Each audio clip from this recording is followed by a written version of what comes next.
The rope creaked.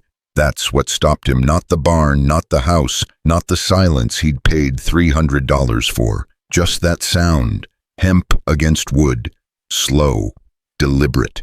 Ethan Rowe looked up and his heart quit beating.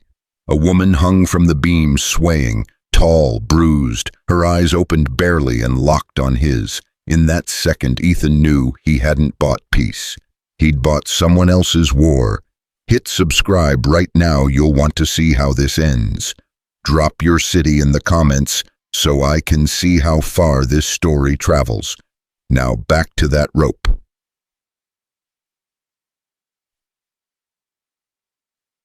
Ethan didn't think. He moved.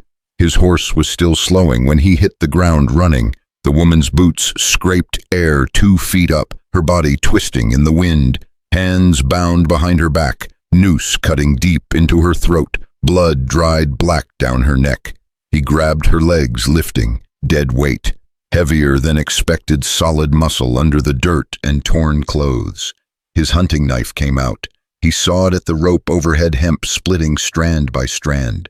They fell hard. Ethan rolled her onto her side, cutting the noose away. The flesh underneath was raw meat. He pressed 2 fingers to her throat. Nothing, nothing. Then there, a pulse, weak, irregular, but there. Christ, he whispered. Her eyes cracked open, unfocused, glazed. Her lips moved. He leaned close. What? Cain, barely a breath. Sold me. Ethan's blood went cold. Jeremiah Cain, the man who'd sold him this land 3 weeks ago. Cain had smiled too much, talked too fast, hands shaking when he took Ethan's money. Ethan had thought drunk. Now he thought guilty. Left me, she whispered. Stay awake. He tapped her cheek. Your name. What's your name? Her head rolled, eyes closing. Ethan scooped her up, 6 feet of dead weight. He kicked the ranch house door open, his door now, and stopped cold. Chaos. Furniture smashed. Dishes shattered. Dark stains splashed across the walls. The whole place screamed violence. He laid her on the only intact furniture, a worn settee by the cold fireplace. Built a fire.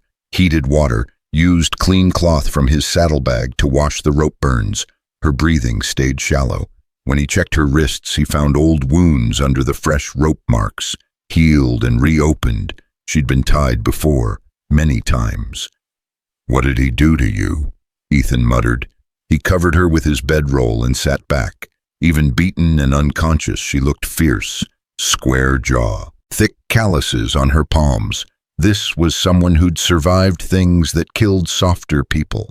Ethan hadn't wanted to care about anything again.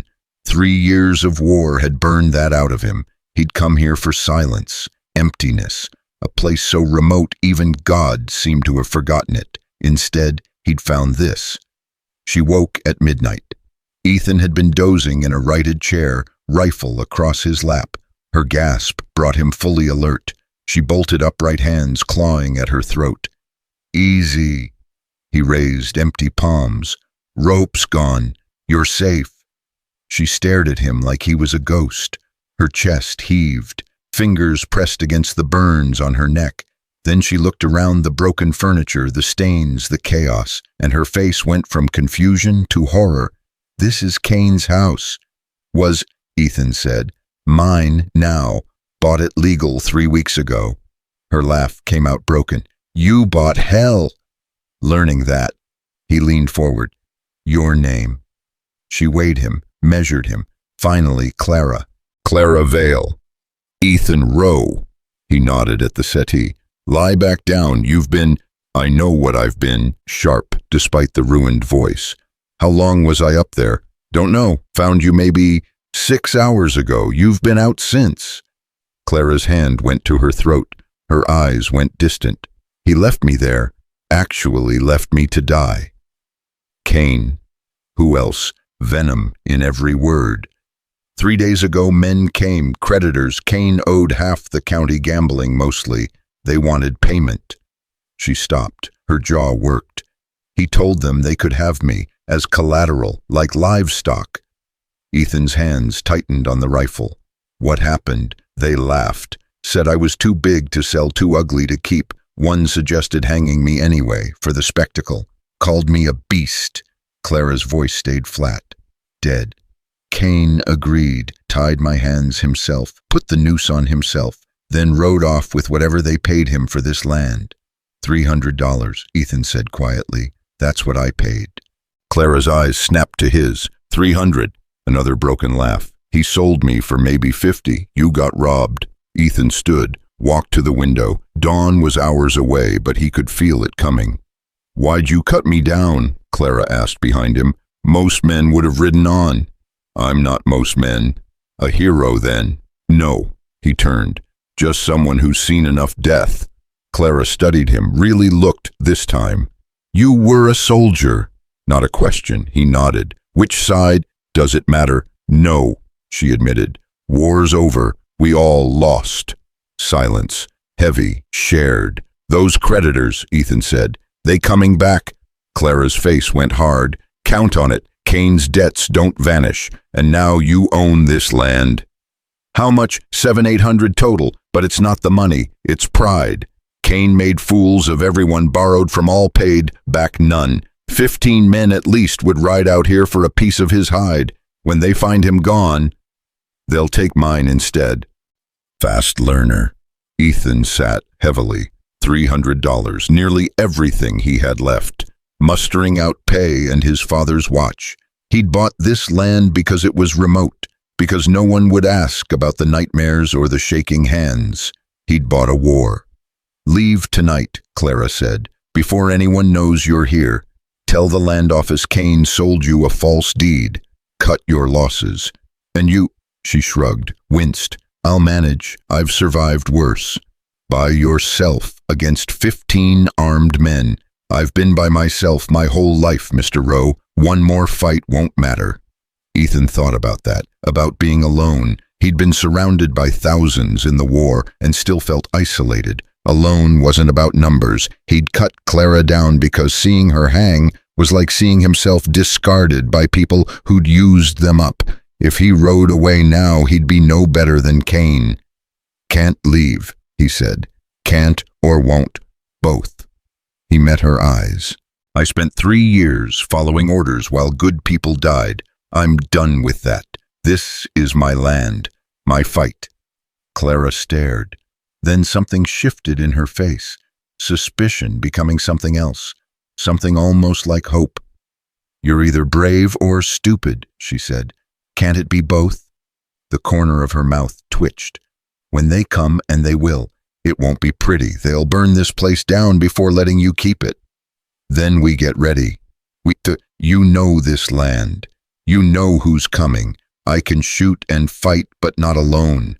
You help me hold this place. I help you get free of Cain's shadow. Deal. Clara's hand drifted to her throat, tracing the burns, weighing trust against betrayal. Finally, she extended her hand. Deal. Her grip was iron. They shook, sealing a pact that might kill them both. But dying while fighting beat living while running. They spent the night planning. Clara drew a map in the floor-dust Barnhouse Creek, on the east boundary Cottonwood line for cover. She knew every inch. Cain was paranoid, she said. Her voice grew stronger as she talked. Thought everyone wanted him dead, which turned out true. He spent years preparing for a siege. What kind of preparations? Clara stood slowly, testing her strength, and walked to the fireplace. She pushed a stone. Part of the wall swung inward. Rifles, pistols, ammunition, dynamite. Ethan whistled. Jesus. Crazy but thorough. Clara pulled out a Winchester, checked the action, still oiled. Problem is, guns won't help if we don't know when they're coming. You said we have time. Maybe. Cain left 3 days ago. News travels slow, but once word spreads... She shrugged. Tomorrow, next week, who knows? Then we use what we have. Ethan's mind shifted to tactics. Reinforce the house, stock supplies, scout approaches, set fallbacks. Clara almost smiled. You really were an officer. Captain, toward the end. He paused. Not that it matters now. It means you can organize a defense. That's more than I've got." She set the rifle down. Exhaustion hit her face. "Fair warning, I'm not much use right now. Kane worked me hard, fed me less. I'm strong but slow. Might be more liability than help." "You survived a hanging," Ethan said. "That's tougher than most battles. We'll build you back up. Food, rest, time." Clara didn't argue, just nodded and sank onto the settee, eyes already closing. Ethan kept watch. Dawn broke over the prairie in gold and blood red. He studied his land, 300 acres of scrub grass and rock, a leaning barn, a house that had seen better years. But it was his. First thing he'd ever owned. He'd be damned if he'd give it up. Behind him, Clara jerked awake with a gasp, every few minutes. Then exhaustion dragged her back under. By mid-morning, she was up moving like every step cost her. Ethan made coffee, real coffee, a luxury he'd saved, and watched her wrap both hands around the tin cup like it was sacred. "When's the last time?" he asked. 2 years, maybe 3. She sipped, savored. Kane said luxuries were wasted on livestock. He called you livestock, among other things, white knuckles on the cup. "I wasn't born here, had a family once, a real life. Then my father owed Kane money, couldn't pay." She stared into the black coffee. "I was 14, Kane said I could work off the debt, never mentioned the debt would grow no matter how hard I worked." Rage built in Ethan's chest, the same cold fury from watching officers sacrifice men for nothing. "How long?" 12 years. She looked up. 12 years breaking my back on land that'd never be mine. 12 years being told I was too big, too ugly, too much of everything wrong. And when he got tired of me, he didn't even kill me clean, just left me hanging like trash. He'll answer for it. He's gone. Men like Kane always get away.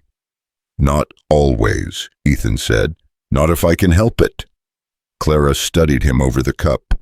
"You mean that?" "Every word." Something crossed her face, emotion buried so deep it surprised her. "Thank you for cutting me down, for this. No one's ever—" She stopped, but Ethan understood. 12 years, no kindness. "We should start," he said, giving her an out. "Show me the property." They walked the land. Clara pointed out failed fences, the leaking barn roof, the brackish well. Every failure was a story of neglect. But there was potential too. Good water in the creek, workable soil, lumber in the cottonwoods. With work, real work, this could be something. "You really think we can hold it?" Clara asked from a rise overlooking everything. Ethan calculated fields of fire, defensive positions. "If we're smart, if we're lucky, and if we're not lucky." He looked at her. This woman who'd survived things that broke men, who'd been hanged and left to die and still found strength to fight. "Then we make our stand anyway," he said. "The alternative is living on our knees. I'm done kneeling." Clara's jaw set. Her hand went to her throat, traced the burns one more time, then she nodded. "Done kneeling," she agreed. "Whatever comes, we face it standing."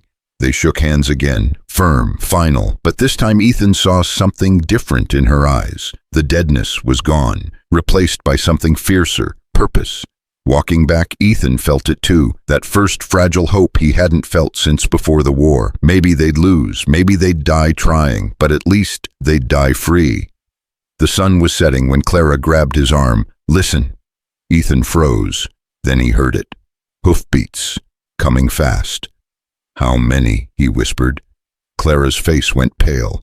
"More than 2. They ran for the house. Ethan grabbed the Winchester, checked the load. Clara took a pistol, hands shaking. "Could be travelers," Ethan said. "No." Clara moved to the window. "Travelers don't ride that hard this close to dark." The hoofbeats grew louder, closer. Ethan pulled back the hammer. "How do you want to play this alive?" Clara said. "I want to play this alive." Through the window, shapes appeared in the dying light. 4 riders, no 5. They slowed as they approached the house, spreading out in a loose semicircle. The lead rider was big, barrel-chested, a scar cut down his left cheek. He stopped 20 yards out and dismounted. "Jeremiah Kane," he shouted, "get your coward ass out here." Ethan and Clara exchanged looks. "He doesn't know Kane's gone," she whispered in. "Should we tell him and say what?" "Sorry, the man who owes you money sold everything and ran. They'll tear this place apart looking for compensation." The big man shouted again. "Kane, I know you're in there. You got 3 seconds before I come in shooting." 3! Ethan's mind raced. If they stayed quiet, the men would assume Kane was hiding. They'd attack. If they revealed themselves, the men would want payment they couldn't provide. 2. Clara gripped her pistol. "We could run out the back, take the horses, and—" "No." Ethan stood. "I'm done running." "Wait." But he was already moving to the door. 1. Ethan threw it open and stepped out, rifle lowered but ready. "Kane's not here." The big man froze. His hand hovered near his pistol. Behind him, the other 4 riders tensed. "Who the hell are you?" "Ethan Rowe. I bought this land from Kane 3 weeks ago." Silence. Then the big man laughed, no humor in it. "You bought it," he shook his head. "You actually gave that bastard money." "Legal sale. Recorded deed." "Legal." The man spat. "Boy, legal don't mean shit out here. Kane owes me $600. That debt don't disappear just 'cause he sold you his problems. That's between you and Kane. Kane's gone. You're here. That makes it between us." The man's hand dropped to his pistol grip. "Now you can pay me what's owed, or we can settle this another way." Ethan's finger slipped to his trigger. "I don't have $600. "Then we got a problem." Movement in the doorway. Clara stepped out, pistol in hand. The big man's eyes widened. "Well, hell," he said. "The beast lives." Clara's face went stone. "Hello, Marcus." "Kane said you were dead. Hanged yourself in shame or some shit." Marcus grinned. But here you are, big and ugly as ever." "Here I am." Marcus looked between them. "So that's how it is. Kane sold you his broken toy along with the land." He laughed. "Boy, you got the worst deal in the whole damn territory." Ethan raised the rifle, not aiming, just ready. "You've said your piece, now ride on." "Ride on." Marcus took a step forward. "I don't think so. See, Kane's debt is 7 days past due. That means I got rights. Territorial law says I can claim property and compensation. Well, this property's mine." "Not for long." Marcus gestured to his men. They dismounted, spreading wider. "Here's what's gonna happen. You're gonna walk away right now. No fuss, no fight. Leave the land, the house, and that broken woman. Consider it payment for Kane's sins." "No," Ethan said. "No." Marcus's grin faded. "Boy, there's 5 of us and 2 of you. 1 of you's half dead already. You really want to die over this, if that's what it takes." Marcus studied him, really looked. Saw something in Ethan's eyes that made him hesitate. Then he shrugged. "Your funeral." His hand moved. Everything happened in a breath. Ethan's rifle came up. Marcus's pistol cleared leather. Clara fired first wild high, but enough to make Marcus dive sideways. Ethan squeezed his trigger. The Winchester roared. Dirt exploded where Marcus had been standing. The other 4 drew weapons. Gunfire cracked across the yard. Ethan grabbed Clara and yanked her back inside. Bullets punched through the doorframe. Wood splinters flew. They hit the floor hard. "Back room," Ethan shouted. "Now!" They scrambled deeper into the house. More shots. Glass shattered. A bullet whined past Ethan's ear. In the back room, Ethan slammed the door and shoved a dresser against it. Clara was breathing hard, eyes wide. "This is it," she said. "They'll burn us out." "Not if we—" A crash from the front, boots on the floor, voices shouting. Ethan looked around. 1 window, no other exit. They were trapped. "The dynamite," Clara whispered. "What?" "In the fireplace. The hidden room. There's dynamite." Ethan's mind raced. The fireplace was in the main room. The men were between them and it. Can't reach it. Then we're dead. More crashes. The men were searching the house, getting closer. Ethan checked his rifle. 3 rounds left. He looked at Clara. She had maybe 4 shots. Not enough. "Basement," Clara said suddenly. "There's a basement." "Trapdoor under the kitchen table." "Does it?" "It connects to a root cellar outside, near the barn." Hope flickered. "Can we reach the kitchen?" "If we're fast." Boots in the hallway, heavy, slow. They were taking their time. Time now, confident. "On 3, Ethan whispered. "We go fast. Don't stop for anything." Clara nodded, gripped her pistol. 1. The doorknob rattled. 2. A shoulder hit the door. The dresser scraped an inch. 3. Ethan kicked the door open, caught the man outside square in the chest, sent him sprawling, fired once. The man went still. They ran. A shout behind them, gunfire. Ethan felt heat pass his cheek. Clara stumbled, caught herself. The kitchen was 10 feet away. 5, they crashed through. Ethan grabbed the table edge and heaved. It flipped. The trap door was their old wood rusty ring handle. Clara yanked it open. Darkness below. She dropped through without hesitation. Ethan followed, pulling the door shut above him. They landed in dirt. Complete darkness, the smell of earth and rot. Above them boots, voices. "Where'd they go?" "Check outside." "They can't have just wait. The table. There's a door." Ethan's blood froze. He felt Clara grab his arm in the dark. Light stabbed down as the trapdoor opened. "Got you now." But Clara was already moving. Ethan felt her pull him through the darkness.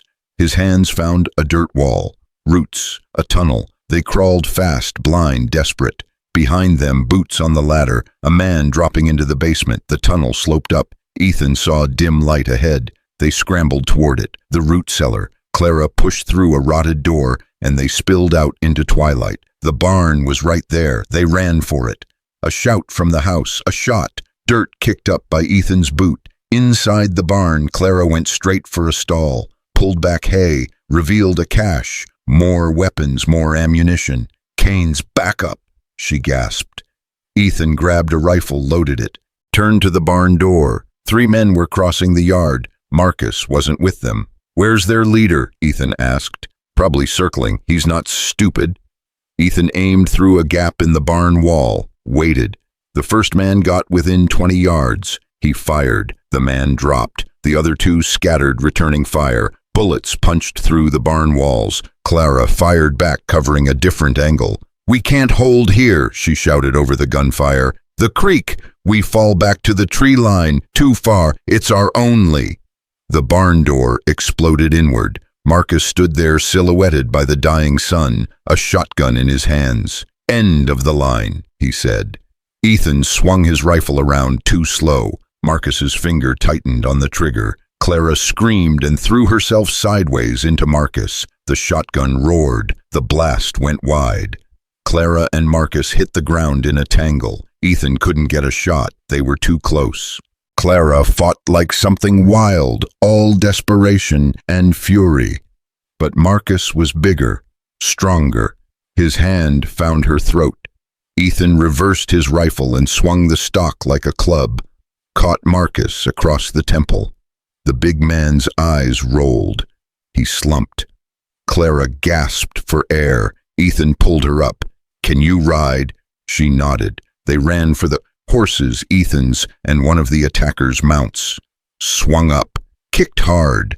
The horses bolted. Gunfire chased them. A bullet creased Ethan's shoulder. Pain flared. He ignored it. They rode hard for the creek, for the trees, for anywhere that wasn't here. Behind them, the barn caught fire. Orange light bloomed against the darkening sky. They didn't stop until they were a mile out, hidden in the cottonwoods by the creek. The horses were lathered.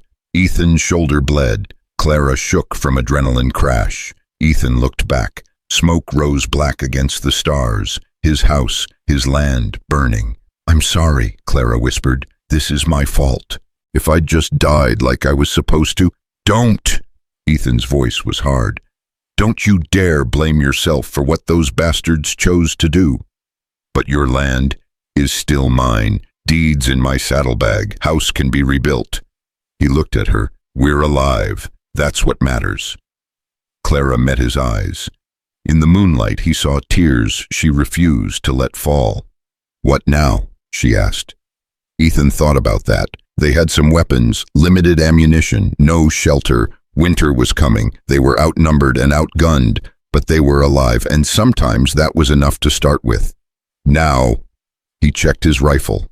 Now we stop running. Now we fight smart. Now we make them regret ever setting foot on my land. Clara's jaw set. The fear in her eyes hardened into something else. Where do we start? Ethan looked back at the smoke, at what had been his fresh start, his peace, his escape from war, all of it burning. "We start," he said, "by teaching them that some people don't stay buried, some fights don't end when you want them to, and some debts—" He chambered around. "Some debts get paid in full." Clara smiled. It wasn't pretty, it wasn't kind. It was the smile of someone who'd decided to stop dying and start fighting back. "Then let's collect," she said. They spent the first night in the cottonwoods taking turns on watch. Every snap of a branch brought rifles up.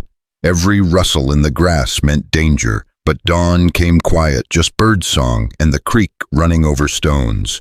Ethan's shoulder had stopped bleeding, but it hurt like hell. Clara used water from the creek and strips torn from her shirt to clean it. Her hands were steady despite everything. "Bullet just kissed you," she said. "You'll live." "That's the plan." She tied off the bandage and sat back. In the morning light, the rope burns on her neck looked worse, angry red lines that would scar. Her face was gaunt from years of poor feeding, but her eyes were sharp, alert. She wasn't the half-dead woman he'd cut down yesterday. Yesterday felt like a month ago. "We need supplies," Ethan said. "Food, more ammunition, medicine. Nearest town is Grafton, 15 miles east. Will Marcus look for us there?" Clara shook her head. "He'll expect us to run west toward the territorial line.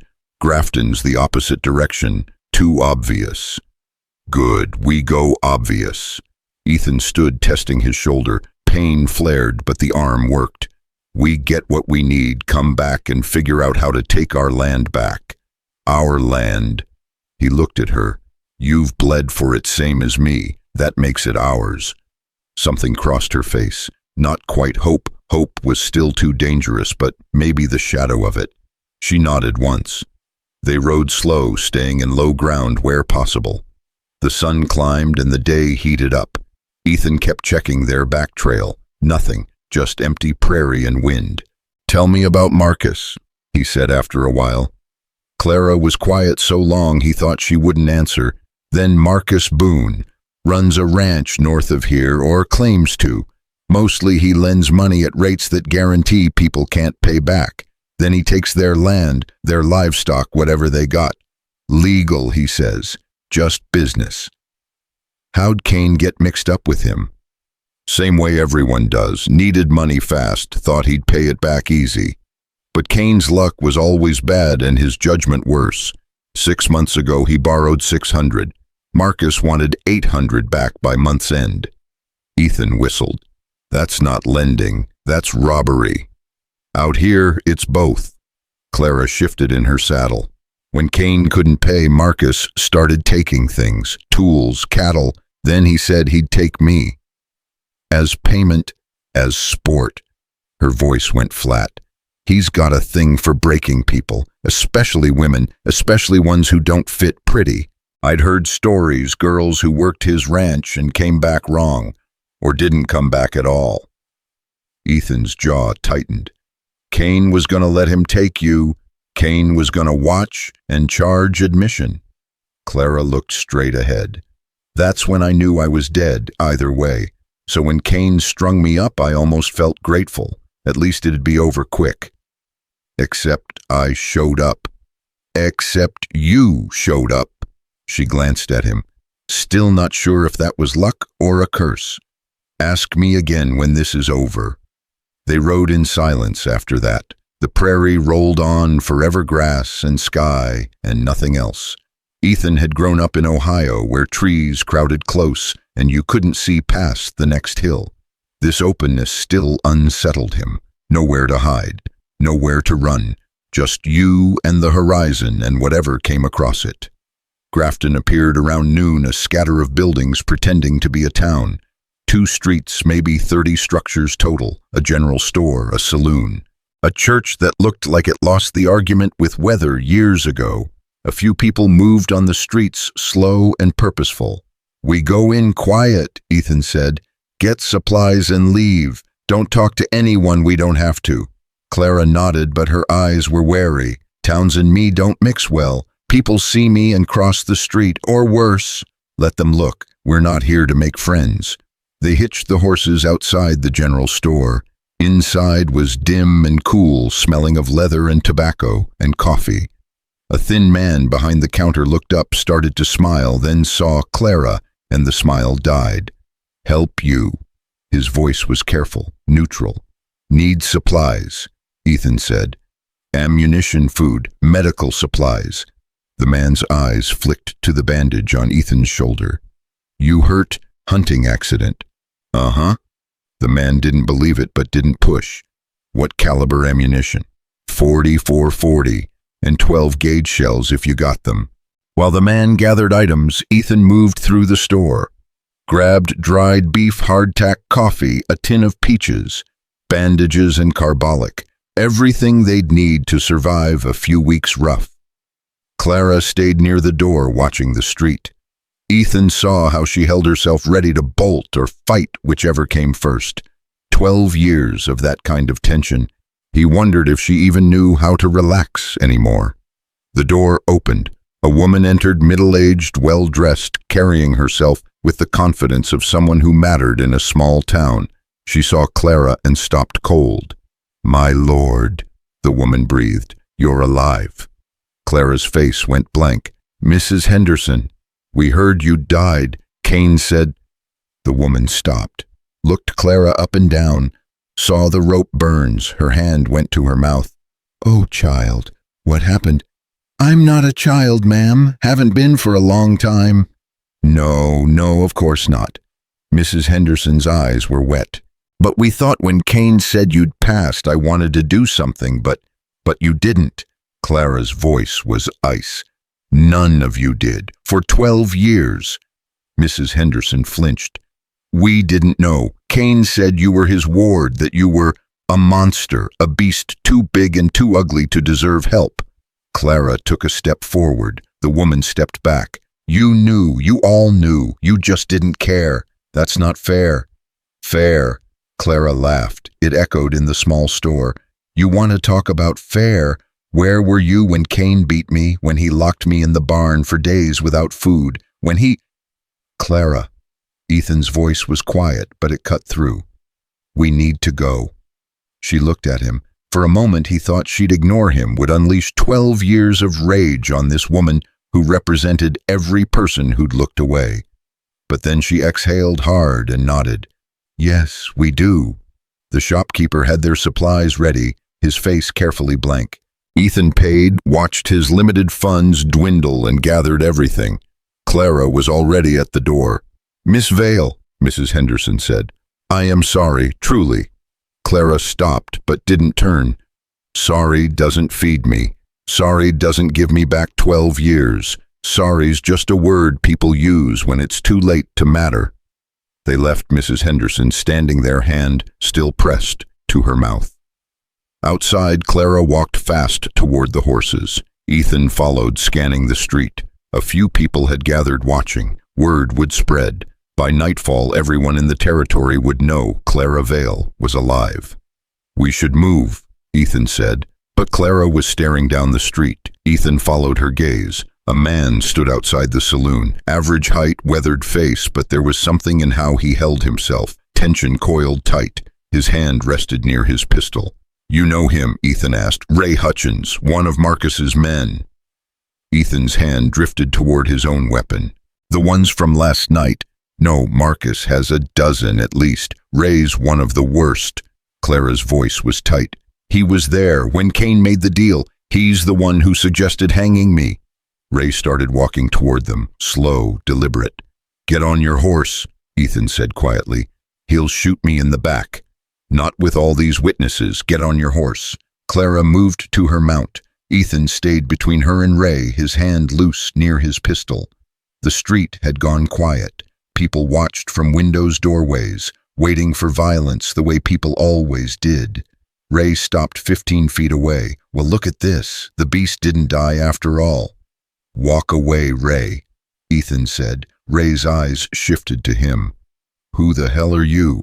Someone telling you to walk away. Big talk. Ray grinned. You the one who bought Kane's land. Marcus told us about you. Said you'd run off with your tail between your legs. Marcus was wrong. Marcus don't like being wrong. Ray's hand edged closer to his pistol.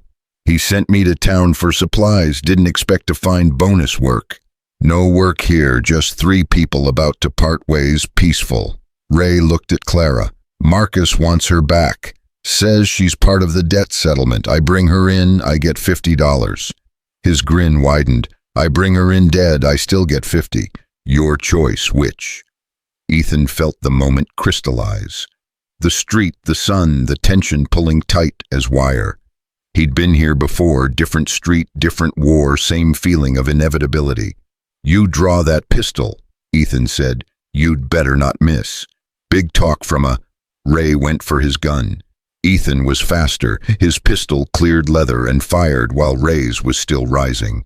The bullet took Ray in the shoulder, spun him sideways. Ray's shot went wild, punching through a storefront window. Glass exploded. Ray hit the dirt, clutching his shoulder. Blood seeped between his fingers. He looked up at Ethan with shock and fury. You shot me, he gasped. You drew first. Everyone saw it. Ethan kept his pistol trained. Now you got a choice. Ride back to Marcus and tell him to leave us alone, or go for your gun again and I'll put the next one between your eyes. Ray's good hand twitched toward his fallen pistol. Don't, Clara said. She dismounted, her own weapon drawn. He's a better shot than me, Ray, but even I can hit you from here, and I got 12 years of reasons to pull this trigger. Ray looked between them, calculation behind the pain. Finally, he sagged back. This ain't over, he said. Never thought it was. Ethan lowered his pistol. But it's over for today. Now crawl to your horse and get gone. Ray struggled up, cursing. His left arm hung useless. He stumbled to his horse, managed to mount one-handed. Blood dripped from his fingertips. Marcus'll hear about this, Ray said. He'll come for you both. And when he does, won't be a shoulder shot. Let him come. Ethan's voice was flat.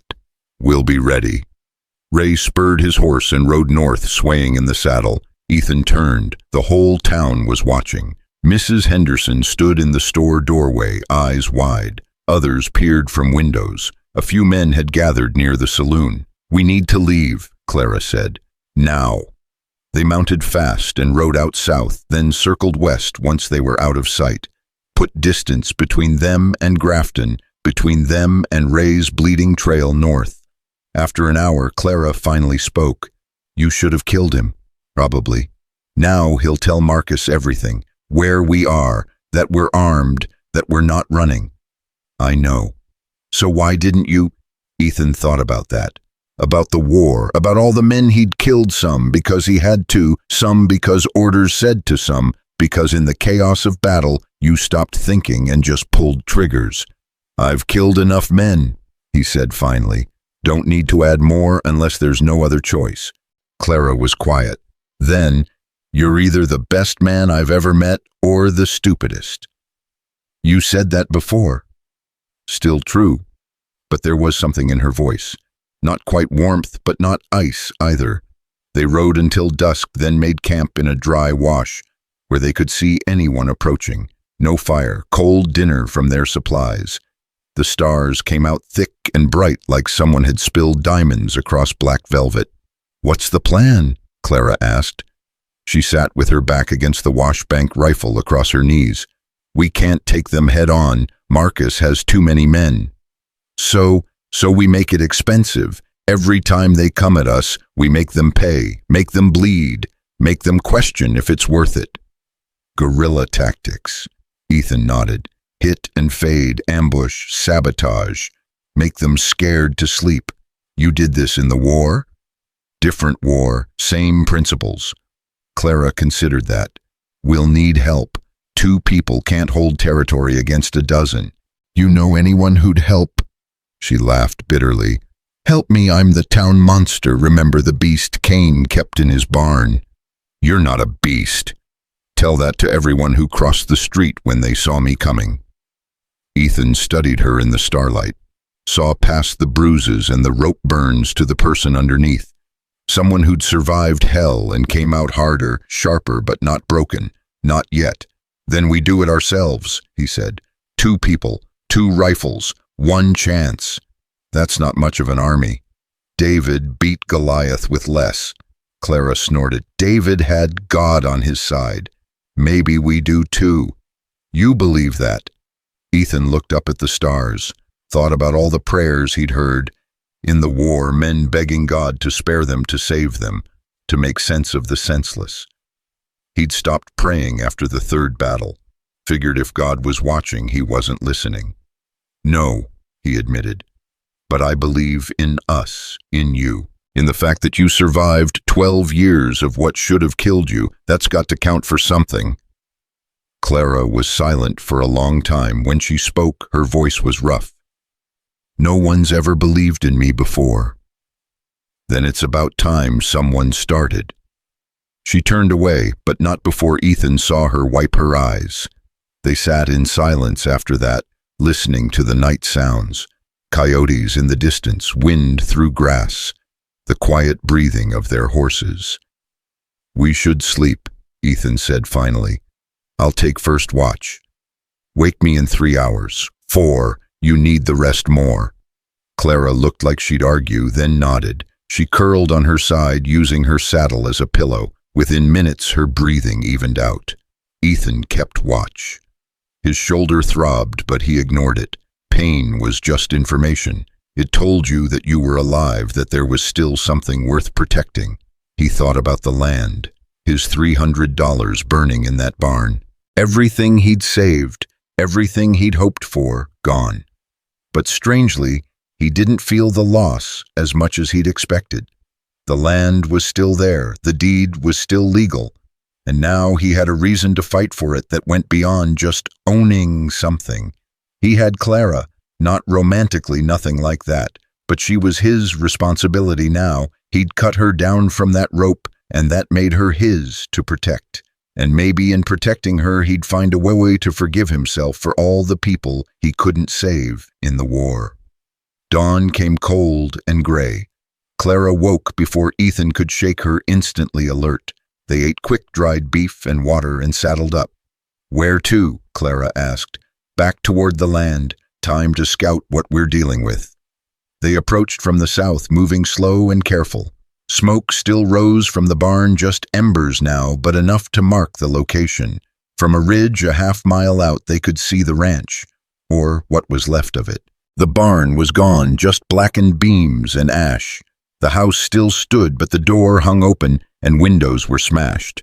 Marcus's men had torn through it looking for them, or for anything valuable. The yard was churned mud from horses and boots. Looks like they gave up, Clara said, or they're waiting.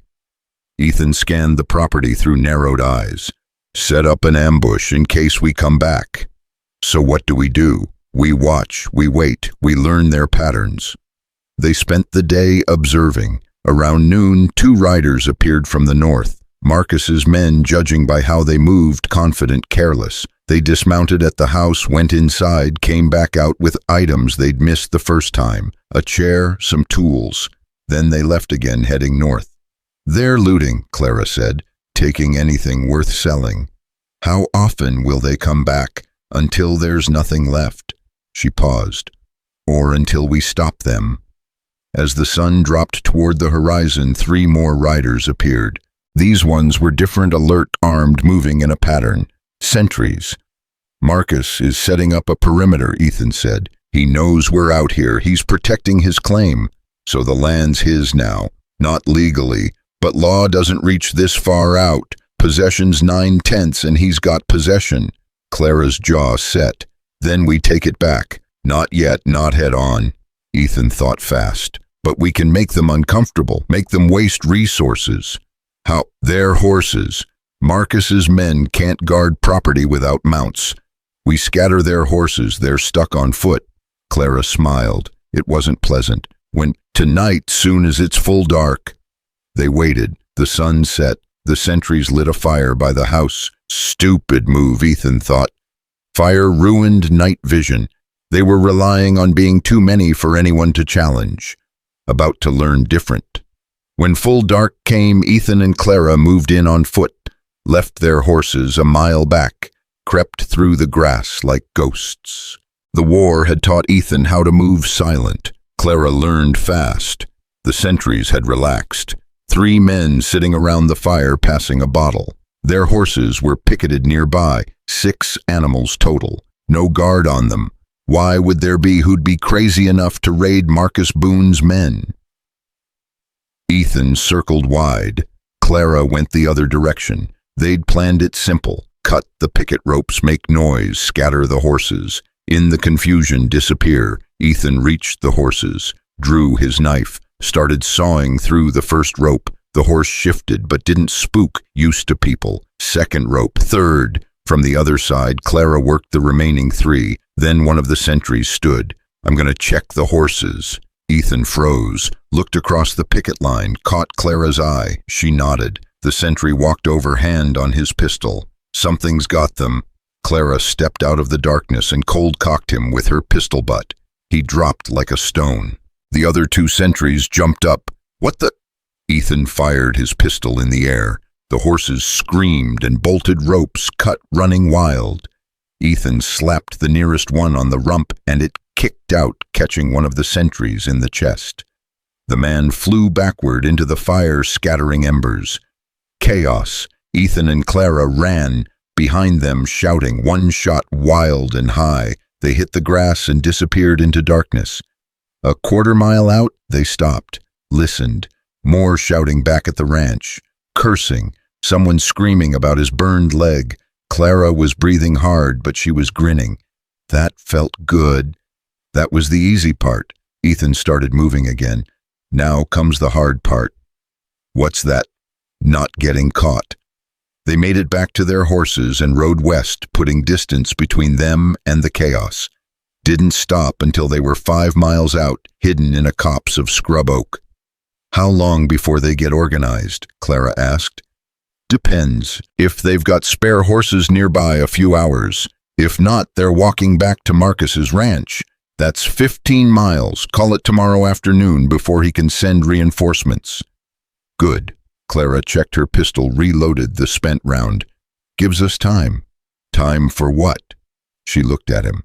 To hit him again and again, until he realizes this land costs more than it's worth. Ethan saw the fire in her eyes, the same fire that had kept her alive through 12 years of hell. It was dangerous, that fire, could burn her up if she wasn't careful, but it was also beautiful. Tomorrow we rest, he said, get our strength back, day after we plan the next move. Day after that, we make Marcus Boone regret he ever heard our names. Clara nodded, settled back against a tree, but she didn't sleep. Neither did Ethan. They just sat in the darkness, 2 people against the world, and planned their war. 3 days passed before Marcus made his move. Ethan and Clara used the time well. They mapped the territory, found water sources, identified escape routes. Ethan taught Clara how to shoot properly, not just point and pull, but breathe and squeeze, how to lead a moving target, how to make every bullet count when you didn't have many to waste. She was a fast learner. Her hands were steady and her eyes were good. By the 3rd day, she could hit a tin can at 50 yards 3 times out of 5. You're a natural, Ethan said, or I'm motivated. Clara reloaded, her movements smooth now. When the alternative is dying, you learn fast. They were camped in a box canyon 2 miles west of the ranch, hidden enough to be safe but close enough to watch. Each morning, Ethan rode to the ridge and glassed the property. Marcus's men came and went, never fewer than 4, never more than 8. They'd given up looting and started fortifying, built a new fence around the house, posted guards in shifts. Smart. Marcus was digging in for a siege. On the fourth morning, Ethan saw something different. Riders approaching from the north, not Marcus's usual men. These rode in formation, disciplined, military trained maybe, and there were too many. He counted 15 before they disappeared into the ranch yard. He rode back fast. Marcus brought reinforcements, he told Clara. At least 15 men, professional. Clara's face went pale. He's done waiting. He's coming for us. Looks like it. We can't fight that many. No, Ethan agreed. We can't. Clara started gathering their gear with quick, jerky movements. Then we run. Head for the territorial line. Start over somewhere else. Clara, don't. She shoved supplies into saddlebags. Don't tell me we can win this. Don't give me hope just to watch it die.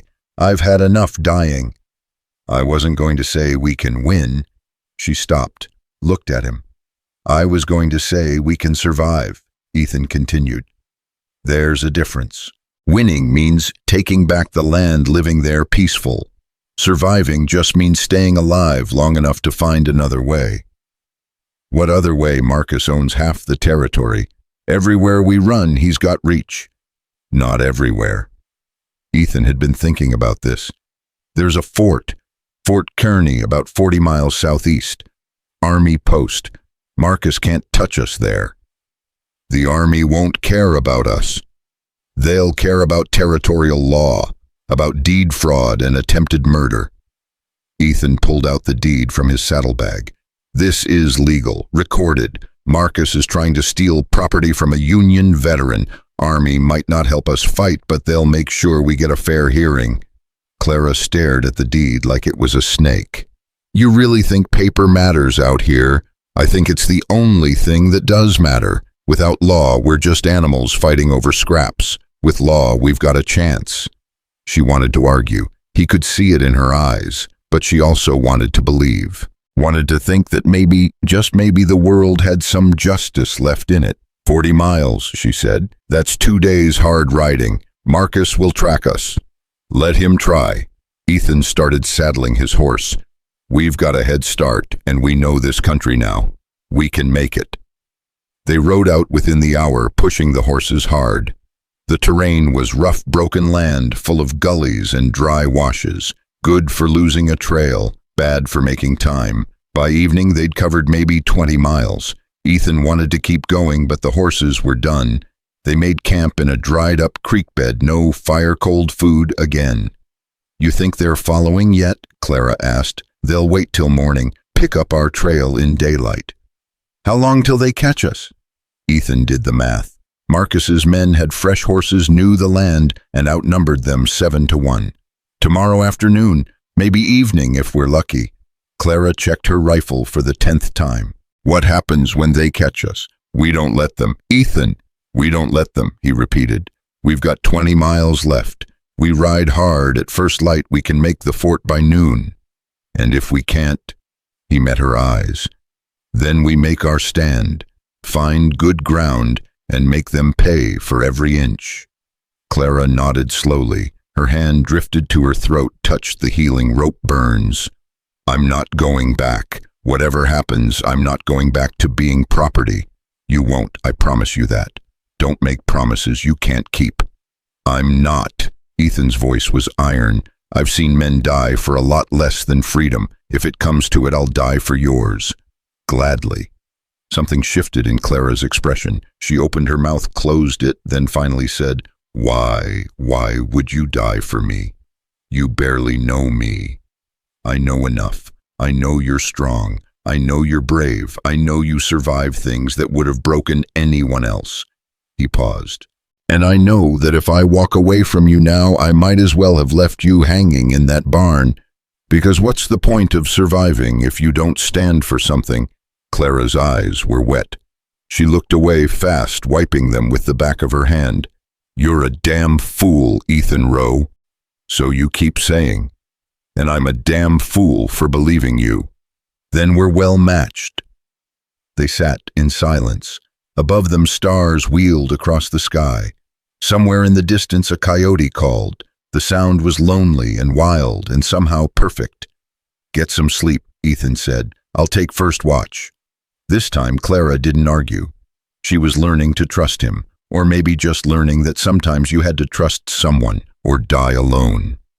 Ethan kept watch through the long night. Every sound brought his rifle up. Every shadow looked like riders. But dawn came quiet, just pink sky and bird calls. They rode at first light, pushing hard. The horses were tired but game. Clara rode well for someone who'd spent 12 years working fields. Instead of ranging, she kept up, didn't complain, just kept her eyes on the horizon. Around mid-morning, Ethan spotted dust behind them. "We've got company," he said. Clara looked back. The dust was maybe 5 miles out, maybe less. Hard to judge distance on the prairie. How many? Can't tell, but it's not 1 or 2. That's a group. Marcus. Probably. They pushed the horses harder. The animals were blowing now, foam on their necks. Another 5 miles and they'd be ruined. But what choice was there? The fort was close. Had to be. Ethan checked his mental map. The creek should be just ahead, and past that, the fort. Maybe 10 miles, maybe less. The dust behind them was closer now, 4 miles, 3. There, Clara pointed. Ahead, a line of green marked the creek, and beyond that, barely visible through the heat shimmer wooden walls, the fort. "Go!" Ethan shouted. They galloped. The horses gave everything they had left. The ground blurred beneath them. The creek rushed up, they splashed through, water spraying. The far bank, up and over. The fort was a mile away now. Ethan could see the flag stars and stripes snapping in the wind. Guards on the walls. Salvation. Behind them, riders burst from the creek. Ethan risked a look back. 8 men. Marcus in the lead, his scarred face twisted with fury. "Halt!" Marcus's voice carried across the distance. "Halt, or we fire!" Ethan leaned low over his horse's neck. Clara did the same. The fort was half a mile now, quarter mile. A shot cracked. The bullet kicked up dirt to Ethan's left. Another shot, this one closer. The fort gates swung open. Blue uniforms appeared, soldiers, rifles raised. "Don't shoot!" Ethan screamed. "We're civilians! We need help!" More shots from behind. One of the soldiers on the wall fired back a warning shot that made Marcus's men pull up short. Ethan and Clara thundered through the gates. Soldiers grabbed their horses' bridles, helped them down. Ethan's legs barely held him. Clara collapsed against her horse, gasping. An officer appeared, Lieutenant's bars on his shoulders, young face above a neat beard. "What's the meaning of this? Those men?" Ethan pointed back toward the gates. "They're trying to kill us, steal my land." The lieutenant looked past them. Marcus and his men had stopped just outside rifle range. They sat their horses watching, waiting. "Who are you?" the lieutenant asked. "Ethan Rowe, Union Army captain discharged honorably. This is Clara Vale. We need protection." "Protection from what?" "From him." Ethan pointed at Marcus. "Marcus Boone. He's trying to claim land I legally own. Tried to kill us when we wouldn't leave." The lieutenant studied them, their worn clothes, their weapons, Clara's rope-burned neck. "You have proof of ownership." Ethan pulled out the deed. His hands shook from exhaustion and adrenaline, but the paper was intact. The lieutenant examined it, lips moving, as he read. "This appears legal," he said finally. "Recorded and signed." He looked up. "But the Army doesn't involve itself in civilian land disputes. This isn't a dispute. It's theft, attempted murder." Ethan's voice rose. "I'm a veteran asking for help against criminals." "Even so, Lieutenant Carson." Another voice. An older man approached Captain's insignia gray and from his beard eyes that had seen things. "What's happening here?" The lieutenant straightened. "Sir, these civilians claim they're being pursued. Something about a land dispute." The captain looked at Ethan, really looked. Something passed between them, recognition. Not of faces, but of shared experience. The captain saw the way Ethan held himself. The old scars, the 1,000-yard stare that never fully went away. "You were in the war," the captain said. "Yes, sir. Shiloh, Vicksburg, Atlanta." The captain nodded slowly. "I was at Shiloh, too." peach orchard. He paused. Who's after you? Marcus Boone and his men, 8 of them outside the gates right now. The captain walked to the gate, looked out. Marcus still sat there waiting. When he saw the captain, he raised a hand. Captain Mallory, Marcus called. Good to see you. There's been a misunderstanding. Those 2 stole my horses. I'm just retrieving my property. That's a lie, Clara shouted. He's trying to steal land and— Quiet, Mallory said. Not harsh, but firm. He studied the situation, military mind calculating. Then he turned to Marcus. You claim they stole your horses. Yes, sir. You have proof of ownership. Marcus hesitated. They're my horses. Everyone knows. No proof then. Mallory looked at Ethan. You have proof of land ownership. Ethan handed him the deed. Mallory read it, face impassive. This deed is legal, Mallory called to Marcus, recorded with the territorial office. That makes your claim invalid. With respect, Captain, civilian law isn't your concern. You're right, it isn't. Mallory's voice hardened. But protecting Union veterans from armed mobs is. So here's how this works. You and your men turn around and ride home. These 2 stay here under Army protection until the territorial judge can sort this out. Fair, Marcus's face darkened. Fair would be letting me settle my own business. Fair is what I say it is. Now move along, Boone, before I decide those horses you're riding look suspicious. For a long moment, Marcus just stared, calculating odds, weighing options. 8 men against 30 soldiers behind walls. The math was bad, and he knew it. This isn't over, Rowe, Marcus shouted. You hear me? This isn't over. Never thought it was, Ethan called back. Marcus wheeled his horse and rode off, his men following. They disappeared into the heat shimmer dust, marking their passage. Mallory turned to Ethan and Clara. You 2 look like hell. When's the last time you ate? 2 days ago, Clara admitted. Maybe 3. Lieutenant, get them to the mess and have the surgeon check that shoulder. Mallory pointed at Ethan's bandage, blood-stained and dirty. After that, you and I are going to have a long talk about what exactly is happening out there. The mess hall was rough, but the food was hot. Beef stew and fresh bread and coffee so strong it could wake the dead. Ethan and Clara ate like they'd forgotten what food tasted like. Maybe they had. The surgeon cleaned Ethan's shoulder. The wound was healing but showed signs of infection. He dosed it with carbolic, wrapped it fresh, gave Ethan a stern lecture about keeping it clean. You're lucky, the surgeon said. Another few days and you'd be losing that arm. Feels like I already did.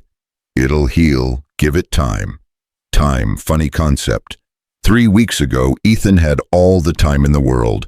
Now, every minute felt borrowed. Captain Mallory found them an hour later.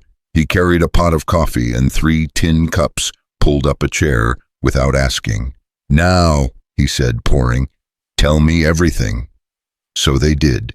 Ethan started with buying the land, finding Clara hanging the attack by Marcus's men. Clara filled in the history, Cain's debt, the abuse, the years of slavery disguised as indentured servitude.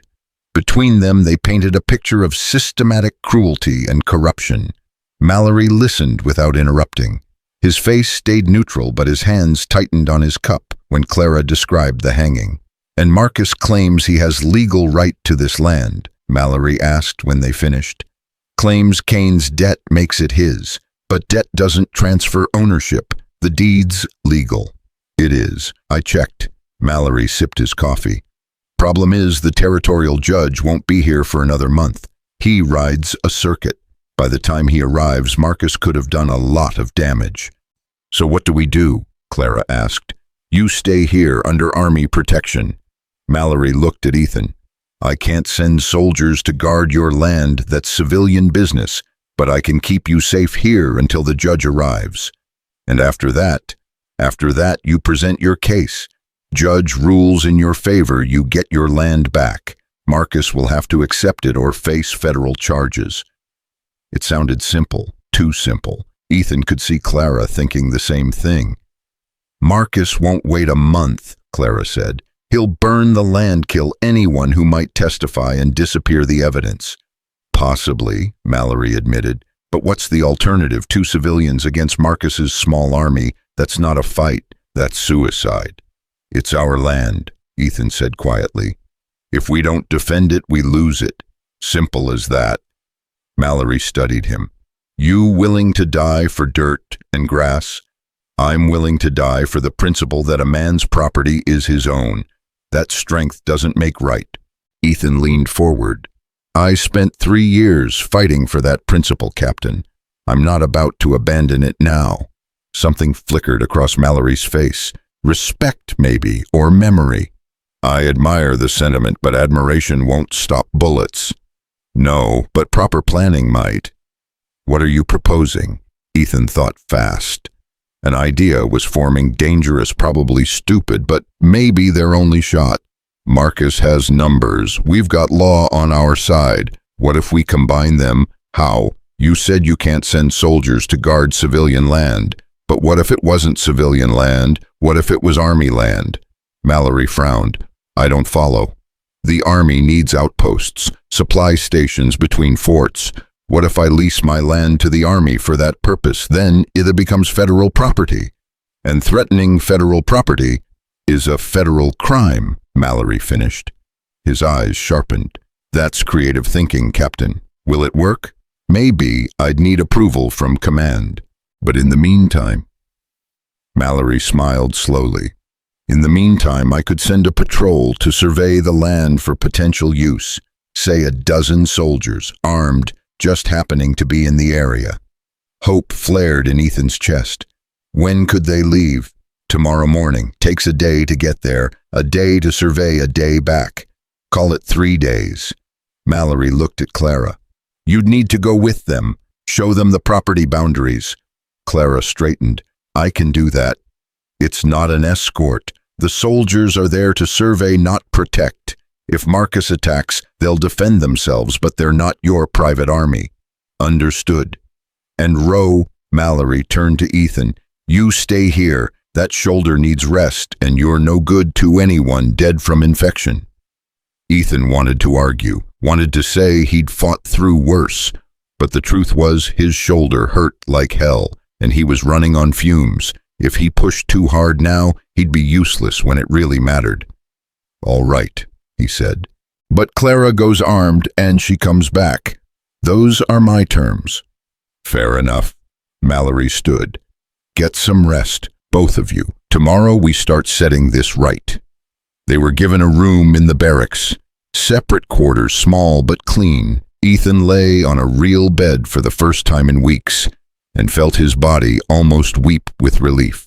But sleep wouldn't come. His mind kept turning over possibilities, dangers, outcomes. A knock at his door. He sat up, hand going to the pistol he'd kept beside the bed. Yeah, it's me, Clara's voice. He opened the door. She stood in the hallway wearing a borrowed shirt that hung loose on her frame. Even half-starved and scarred, there was strength in how she carried herself. Can't sleep either, he asked. Every time I close my eyes, I'm back in that barn, rope around my neck. Kane walking away. She looked at him. Can I come in? He stepped aside. She entered, moved to the window. Outside, stars blanketed the sky. I'm scared, she said quietly. Tomorrow, I go back there, back to the land where I was property, where I was nothing. You were never nothing. Try telling that to 12-year-old me. Try telling that to the girl who thought maybe if she worked hard enough, Kane would let her go. Clara's voice cracked. I'm going back there, Ethan, and I'm terrified I won't come back out. Ethan moved beside her, didn't touch her. She was wound too tight for that. Just stood close enough that she'd know she wasn't alone. You're not that girl anymore, he said. You're Clara Vale. You survived a hanging. You fought off armed men. You rode 40 miles with killers on your trail, and you're still standing. That's not nothing. That's everything. What if it's not enough? Then it's not enough. But you'll go down fighting, and that matters. He paused. You asked me once why I cut you down. Truth is, I saw myself in that barn. Saw every time I wanted to give up and couldn't. Every time I thought I was done, but had to keep going anyway. You reminded me that survival isn't about being strong. It's about being stubborn. And you're the stubbornest person I've ever met. Clara laughed, wet and broken but real. Stubborn, that's the nicest thing anyone said about me. It's the truest thing. She turned to him. In the dim light from the window, her eyes were bright. If I don't come back, you will. But if I don't, I want you to know, thank you for seeing me as human when no one else did, for fighting for me when you had every reason to walk away, for, her voice broke, for everything. Clara. She stepped close and hugged him. Not romantic, just desperate, one drowning person clinging to another. Ethan wrapped his arms around her, carefully mindful of her injuries and her history and all the reasons she might not want to be touched. But she didn't pull away. She just held on like he was the only solid thing in a world gone liquid. They stood like that for a long time. Outside, the wind picked up. Inside, two broken people found a moment of peace in each other's survival. Finally, Clara stepped back, wiped her eyes. I should go. Tomorrow's going to be hell. Probably. And Ethan.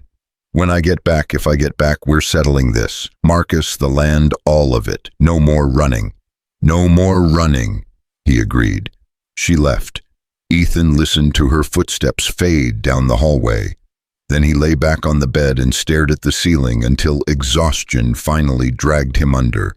Morning came too fast. Ethan woke to bugles and shouting, the army waking up. He dressed, tested his shoulder. Still hurt, but the surgeon's work had helped. He could move it without wanting to scream. He found Clara in the mess hall, surrounded by soldiers. Lieutenant Carson was briefing the patrol, 12 men, all armed, all looking like they'd rather be anywhere else. We ride out in 10 minutes, Carson said. Miss Vale will show us the property. We survey, take notes, and return. No heroics, no engagements unless fired upon. Clear. The soldiers nodded. Ethan caught Clara's eye. She gave him a small nod. Ready. They assembled in the yard. Horses stamped and snorted. Soldiers checked weapons and gear. Mallory appeared, pulled Ethan aside. I'm trusting you were honest with me, Mallory said quietly, that this isn't some scheme to use army resources for personal gain. It's not. I just want what's mine. Most men say that right before they prove they want someone else's. But Mallory's tone wasn't accusatory, just wary. I'm giving you a chance, Rowe. Don't make me regret it. I won't. Mallory nodded and walked to his horse. The patrol mounted up. Clara swung into her saddle with ease. She'd gotten her strength back these past few days. Looked almost healthy. She caught Ethan watching and smiled. Then the patrol moved out, disappearing through the gates. Ethan watched until the dust settled. Then he turned and walked back inside, feeling suddenly hollow. 3 days. That's how long he had to wait. 3 days to hope she'd come back. 3 days to plan what came next. 3 days to prove that stubbornness was enough. The first day crawled by like a wounded animal. Ethan tried to keep busy. He helped the blacksmith repair tools, mucked stalls, did anything to keep his hands moving and his mind quiet. But every hour he found himself at the wall, staring north, toward where Clara had ridden. Captain Mallory found him there at sunset. She'll be fine, Mallory said. Carson's a good officer, cautious. Cautious doesn't stop bullets. No, but 12 rifles do. Mallory leaned against the wall. You care about her. It wasn't a question. Ethan nodded anyway. She's not what I expected, Mallory continued. When you described her, I pictured some fragile thing needing rescue, but that woman's got steel in her spine. 12 years of hell will do that. Or it breaks you. Mallory looked at him. You know what happens if Marcus attacks that patrol? War. Federal response. Marcus will hang. Mallory paused. Which means he won't attack. He's not stupid. He'll wait, watch, and strike when the soldiers leave. Then we make sure they don't all leave. Mallory raised an eyebrow.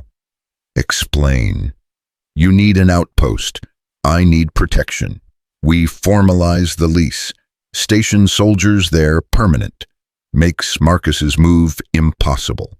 That requires approval from above. Could take months. Then we buy time, keep patrols rotating, make it too risky for Marcus to move. Mallory considered that. You're thinking like an officer again. Old habits. Good habits. Mallory pushed off the wall. I'll send a dispatch to command. See what they say. Meanwhile, we wait. Waiting was torture. The second day was worse than the first. Ethan's shoulder had healed enough that he couldn't use it as an excuse to stay idle. He drilled with the soldiers, his body remembering movements it hadn't made in months. Muscle memory from the war march load, fire reload, over and over until his hands moved without thought. The soldiers were young. Most hadn't seen combat. They treated war like an adventure they were missing. You were at Shiloh, one asked during a break. Kid couldn't be more than 19. Yeah. What was it like? Ethan thought about that. About the peach orchard running red, about the screaming, about holding a boy's hand while he bled out whispering lies about how he'd be fine. Loud, Ethan said finally, and stupid. The kid looked disappointed. Ethan didn't care. Some things you couldn't explain to people who hadn't lived them. Night fell. Still no patrol. They weren't due back until tomorrow, but Ethan's nerves were scraped raw. He lay in his bunk and stared at the ceiling, counting Clara's heartbeats in his head, imagining every way this could go wrong. Around midnight, he gave up on sleep, walked the perimeter, nodded to sentries, and ended up at the gate again, staring north, willing Clara to appear out of the darkness. She'll come back. Ethan turned. Mallory stood behind him holding 2 cups of coffee. Can't sleep either, Ethan asked. Old age and bad memories. Mallory handed him a cup. I've been thinking about your proposal, the lease, and it might work, but there's complications. Mallory sipped his coffee. The Army doesn't lease land for outposts. We buy it or claim it under federal authority. Your deed complicates that. Ethan's stomach sank. So it won't work. I didn't say that. I said it's complicated. Mallory smiled slightly. But complicated is better than impossible. If you were willing to sell the land to the Army at fair price, with guaranteed employment as a civilian contractor to manage the outpost that might satisfy both our needs, I'd still own it in practice. You'd work it, live on it. The Army would just hold the deed. Think of it as protection with paperwork. It wasn't what Ethan wanted. He'd spent his last dollar buying that land specifically to own something, to have a place that was his and his alone. But owning dirt didn't matter if you were dead. What about Clara? He asked.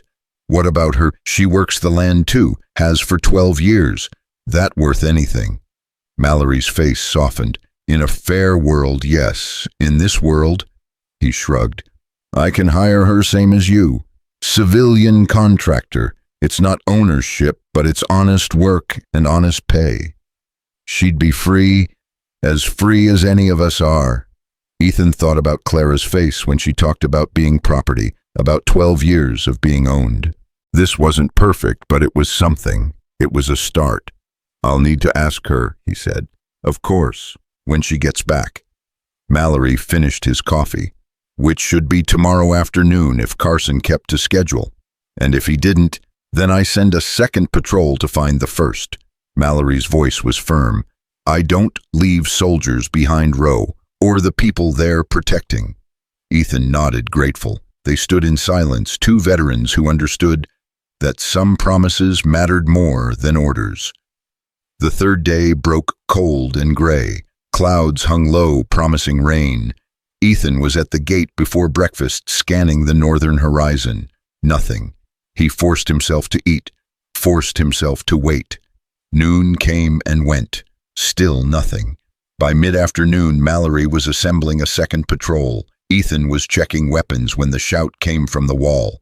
Riders approaching. Ethan's heart stopped. He ran for the ladder, climbed 2 rungs at a time. The sentry pointed north. There, dust rising, riders coming fast. Ethan counted. 12 horses, no 13, the patrol plus Clara. They were alive. The gates swung open as the patrol thundered in. The horses were lathered, the soldiers grim-faced. Clara rode in the middle of the formation rifle across her saddle, her face streaked with dust and something darker, blood. Ethan pushed through the soldiers. Clara! She slid off her horse and nearly collapsed. Ethan caught her. Up close he could see she was unhurt. The blood wasn't hers. What happened? He demanded. Later! Lieutenant Carson dismounted, barking orders. Get these horses seen to. Someone fetch the captain. Mallory arrived moments later. He took one look at Carson's face and said, My office. Now. They gathered in Mallory's office, Ethan, Clara, Carson, and two of the soldiers who'd been on point. Mallory closed the door and turned to Carson. Report. Carson's jaw was tight. We reached the property yesterday afternoon. Began surveying as ordered. Around sunset, Marcus Boone and approximately 20 men approached under a white flag. 20. Mallory's eyes narrowed. You said 8 were chasing them. He'd gathered reinforcements, local men mostly, some from his ranch, some from town. Carson glanced at Clara. He demanded we hand over Miss Vale, said she was a fugitive from justice, that she'd stolen property and assaulted his men. What did you tell him? That she was under army protection pending a territorial hearing, that he needed to take his complaint to the proper authorities. Carson's hands clenched. He said he didn't recognize army authority on civilian land, said if we didn't hand her over, he'd take her by force. Ethan's blood ran cold. What did you do? I reminded him that threatening federal soldiers is a hanging offense, that we were armed and authorized to defend ourselves. Carson looked at Mallory. He backed down, but sir, he didn't leave. He set up a camp on the property, 20 men with rifles just sitting there, watching. He's claiming it, Ethan said. Squatters' rights. That was my assessment. Carson nodded. We completed the survey, but the situation is untenable. Marcus has superior numbers and clear intent to occupy the land. Mallory was quiet for a long moment. Then he looked at Clara. Did he threaten you specifically? Clara's voice was steady. He said I belong to him now, that Cain's debt made me his property, same as the land, that once the soldiers left, he'd teach me my place. Rage flashed across Mallory's face, quickly controlled. And the blood? One of his men got brave, tried to grab me when I went to the creek for water. Clara's smile was cold. I broke his arm. 3 places. Jesus, one of the soldiers muttered. He pulled a knife first, Clara added. I defended myself. Witnesses, Mallory asked Carson. 4 of my men saw it, clear self-defense. Mallory nodded slowly. He walked to his desk, pulled out a map, and spread it flat. Show me where Marcus set up camp. Carson pointed. Here, right in the center of the property, between the burned barn and the house. Bold. Mallory studied the map. He's forcing our hand. Either we commit troops to remove him, which we can't legally do without a judge's order, or we withdraw and let him have it. There's a third option, Ethan said. Everyone looked at him. I sell the land to the army. Right now, today, that makes it federal property. Then you're not removing squatters from civilian land. You're removing them from army land. The paperwork alone would take weeks, Mallory said. By then Marcus will have fortified the position. Ethan leaned over the map. So we don't wait for paperwork. You make me a verbal offer. I accept. We shake hands. That's a contract. Verbal contracts aren't worth the paper they're not written on. They are, if witnessed by army officers. Ethan looked at Carson. You'd testify, if ordered. Mallory rubbed his face. This is highly irregular. So is a civilian militia occupying land they don't own. Ethan's voice hardened. Captain, you said you don't leave soldiers behind. Well, Clara and I are soldiers in everything but name. We fought for this country, we bled for it, and now we're asking it to fight for us. Just this once.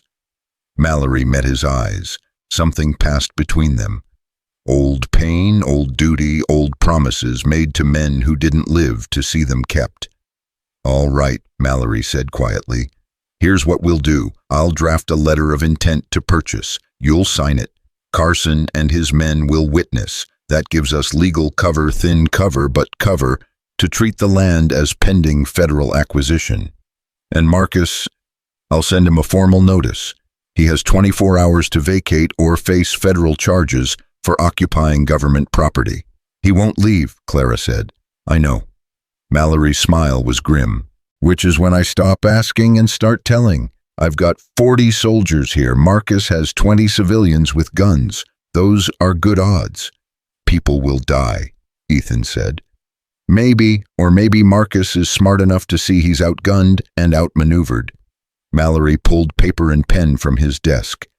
Either way, we're ending this. Today. He wrote quickly, legal language pouring out in clean script. Ethan read it over. It was fair, maybe more than fair. The army would pay $200 for the land, less than he'd spent, but enough to start over. He and Clara would be hired as contractors to manage the outpost at decent wages. They'd have a house, supplies, protection. It wasn't ownership, but it was close enough. Where do I sign? Ethan asked. Mallory pointed. Ethan signed his name, hand steady. Carson and 2 other officers witnessed. Just like that, the land was gone, and somehow Ethan felt lighter. Now what? Clara asked. Now I send Marcus his eviction notice. Mallory folded the letter carefully. Carson, pick your best writer. I want this delivered directly to Marcus Boone. Hand to hand, no intermediaries. Sir, that's dangerous. Marcus could what, shoot a military courier under white flag? That's an act of war? Mallory's voice was iron. He's a bully and a thief, but he's not suicidal. He'll receive the letter. Carson saluted and left. Mallory turned to Ethan and Clara. You two stay here, no arguments. If this goes wrong, I need you alive to testify. And if it goes right, Ethan asked, then in 3 days you ride back to your army land with a full company escort. You rebuild. You work. You live. Mallory paused. You win. Winning. Strange concept. Ethan had been fighting so long he'd forgotten what victory looked like. The courier left an hour later, a young corporal with a fast horse and a death wish, according to the other soldiers. He carried Mallory's letter in a sealed envelope and a white flag tied to his rifle. Ethan and Clara watched from the wall as he disappeared north. Think Marcus will listen? Clara asked. No. Me neither. She was quiet for a moment. Are you okay with this selling the land? Are you? I never owned it to begin with. Can't lose what you never had. But her voice was sad. I just thought maybe finally I'd have something that was mine. Ethan looked at her. You have yourself. That's more than most people can say. Myself. Clara laughed bitterly. The monster of Grafton. The beast too big and ugly to save. Stop. Ethan's voice was sharp. Stop believing what they told you. You're not a monster. You're a survivor. There's a difference. Is there? Because I broke that man's arm yesterday and I felt good about it. What does that make me? Human. Ethan turned to face her fully. You defended yourself. That's human. That's right. Don't let them twist that into something ugly. Clara's eyes were wet. I'm scared, Ethan. Scared that even if we win, I'll still be that girl in the barn. Still be property. Still be nothing. You're not nothing to me. The words hung between them. Clara stared at him, something shifting in her expression. What am I to you? She asked quietly. Ethan thought about that. About cutting her down from the rope. About riding 40 miles with killers behind them. About 3 days of waiting, not knowing if she'd come back. You're the reason I stayed, he said. When I could have run, when I should have run, you're why I fought. That's not an answer. It's the only answer I have. He paused. What am I to you? Clara looked away, out at the prairie, at the horizon where her whole life had been contained, never free, never safe, never valued. You're the first person who saw me as human, she said. The first person who thought I was worth saving, even when I didn't think so myself. You were always worth saving. I know that now. She turned back to him. Because you showed me. You and your stupid, stubborn refusal to give up. Takes one to know one. Clara smiled. It was small and fragile, but real. Yeah, I guess it does. The courier returned 3 hours later, riding hard. Mallory met him at the gate. Report. Delivered the letter, sir. The corporal was breathing hard. Marcus read it, said... He hesitated. Said what, Corporal? Said tell Captain Mallory to go to hell, that no paper-pushing government bastard was taking his land, that he'd see us all in graves first. Silence. Then Mallory nodded slowly. Very well, he's made his choice. Mallory raised his voice.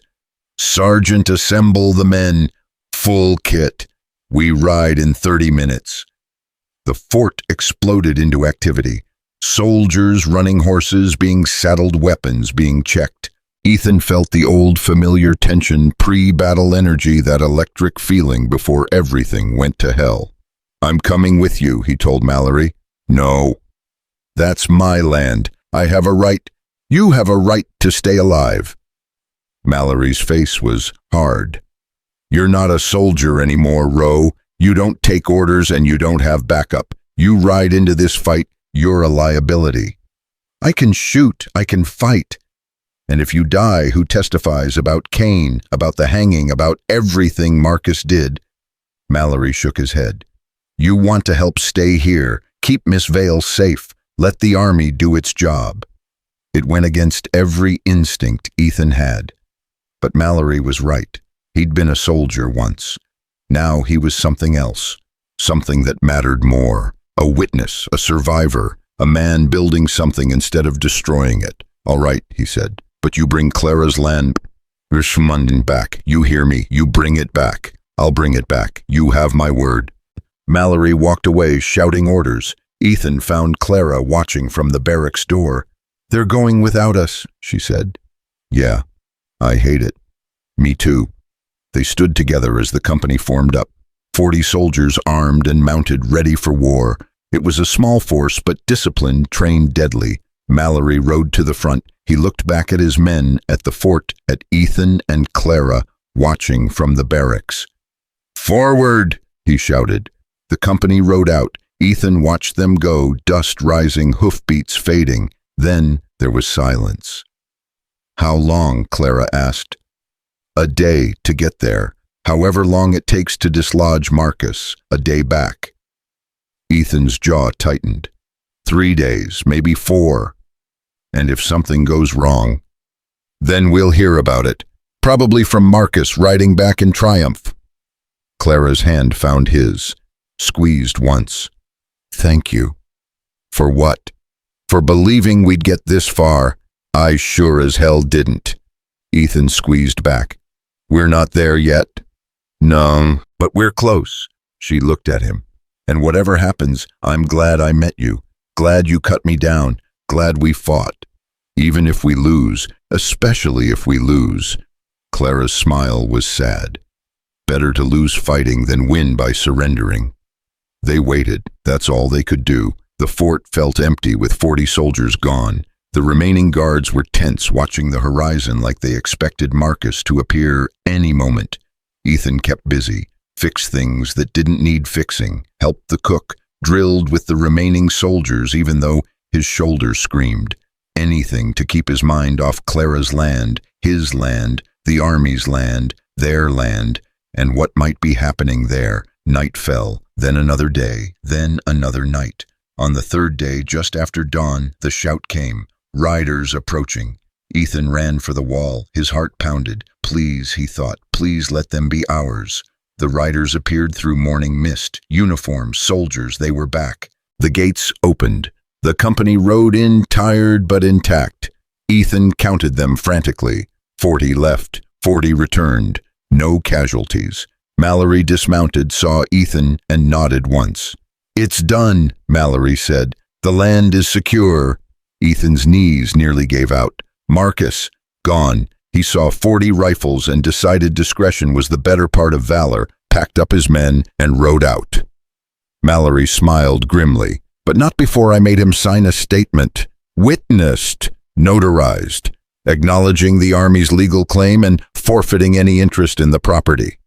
He'll come back, probably, but next time he does, he's facing federal charges. I made that very clear. Mallory clapped Ethan's shoulder, the good one. You did it, Rowe. You won. Ethan looked past Mallory, saw Clara standing in the yard, tears streaming down her face. Not sad tears, something else. Relief, joy, hope. He walked to her. She met him halfway. They didn't speak. Just stood there, two people who'd been through hell and somehow come out the other side. We did it, Clara whispered. Yeah, we did. Around them, soldiers cheered. The fort came alive with celebration. Someone broke out whiskey. Music started. But Ethan and Clara just held each other quiet in the chaos and felt something they hadn't felt in years, safe. They rode back to the land 3 days later with an escort of 20 soldiers.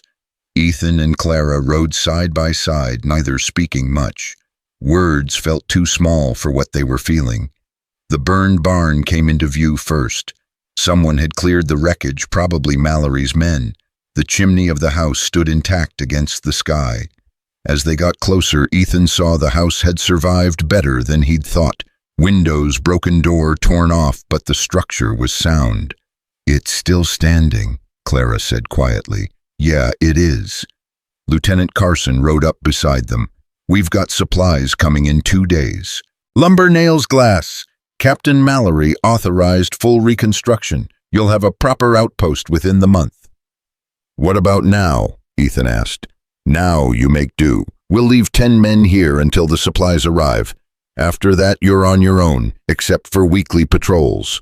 Carson looked at them both. Think you can handle it? Ethan glanced at Clara. She was staring at the house like it might disappear if she looked away. We can handle it, Ethan said. The soldiers set up camp in the yard. Ethan and Clara walked through the house together. Every room showed signs of Marcus's occupation. Overturned furniture, broken dishes, muddy boot prints everywhere. But it was fixable. All of it was fixable. In what used to be the bedroom, Clara stopped. She ran her hand along the wall where a dark stain still showed. I used to sleep here, she said. On the floor.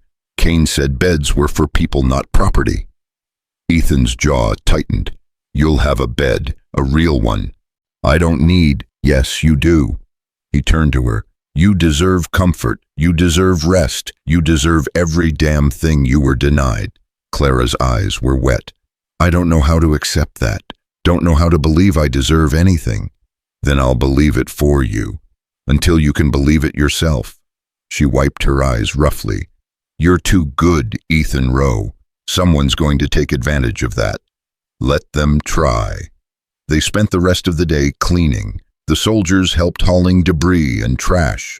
By evening, the house looked almost livable.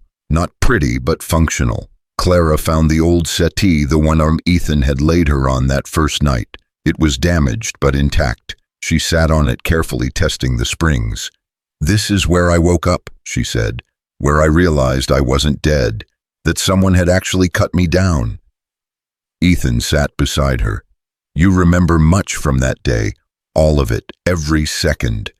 She touched her throat, the scars still visible. I remember hanging there, feeling the rope cut off my air. I remember thinking, finally it's over. Then I remember your voice, telling me to hold on. I'm glad you did. Me too. She looked at him. What happens now? We work for the Army. We rebuild. Then what? Then we live. We make this place something good. You really think we can? I know we can. Ethan stood, walked to the window.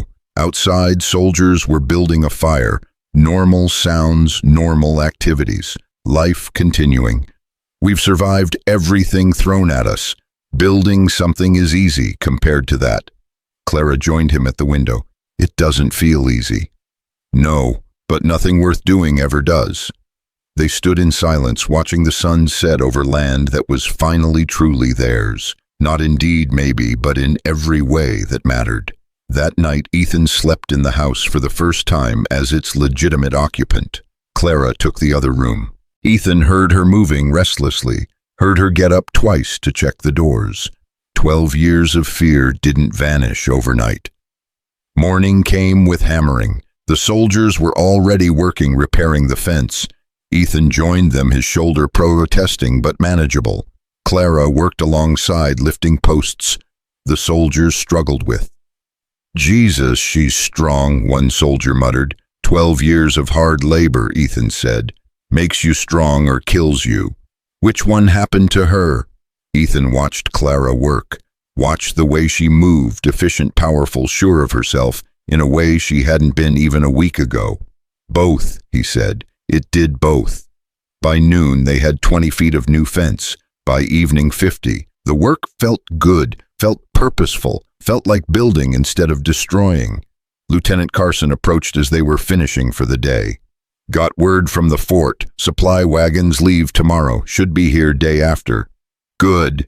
Ethan wiped sweat from his face. "We'll be ready." "There's something else." Carson's face was serious. "Captain Mallory received a message from Marcus Boone." Ethan's blood went cold. "What kind of message?" "A complaint. Filed with the territorial government. Claims the army seized his property illegally. That you and Miss Vale are frauds." "That's bullshit. We have documentation." "I know, so does Mallory." Carson held up a hand. "The complaint won't go anywhere, but it means Marcus hasn't given up.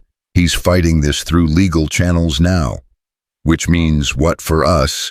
"Means stay alert. Means keep detailed records. Means if anything happens, anything suspicious, you report it immediately." Carson looked at Clara. "And it means you both watch your backs. Legal battles can get dirty." After Carson left, Clara sat heavily on the porch steps. "He's never going to stop." "Maybe not. So we what? Spend the rest of our lives looking over our shoulders?" Ethan sat beside her. "You spent 12 years doing that anyway. At least now you're looking for an enemy instead of an owner." "That's not comforting." "It's not meant to be. It's meant to be true." He paused. "Marcus is a bully. Bullies work on fear. We stop being afraid, we stop being victims." "Easy to say." "No, it's not. It's the hardest thing in the world." Ethan looked at her. "But we've done harder. We're still here. That counts." Clara was quiet for a long time. Then, "When I was hanging in that barn, I made myself a promise. If I survived, if somehow I got out, I'd never let anyone make me feel small again. I'd stand tall, even if it killed me." "You are standing tall." "Am I? Because I still feel like I'm waiting for the rope. Still feel like this is temporary, like any minute someone's going to take it away. Then we make it permanent. We build this place so solid no one can take it. We plant roots so deep they can't be pulled up." Ethan stood, offered his hand. "We fight, Clara. Every day, we fight to keep what's ours." She took his hand, let him pull her up. "Every day, every damn day." The supply wagons arrived on Schedule 3, of them loaded with lumber tools, food, medicine, everything they'd need. The soldiers unloaded efficiently, while Ethan and Clara directed where things should go. A civilian rode in with the wagons, middle-aged, weathered, carrying himself with the quiet confidence of a man who knew his worth. He approached Ethan with his hand extended.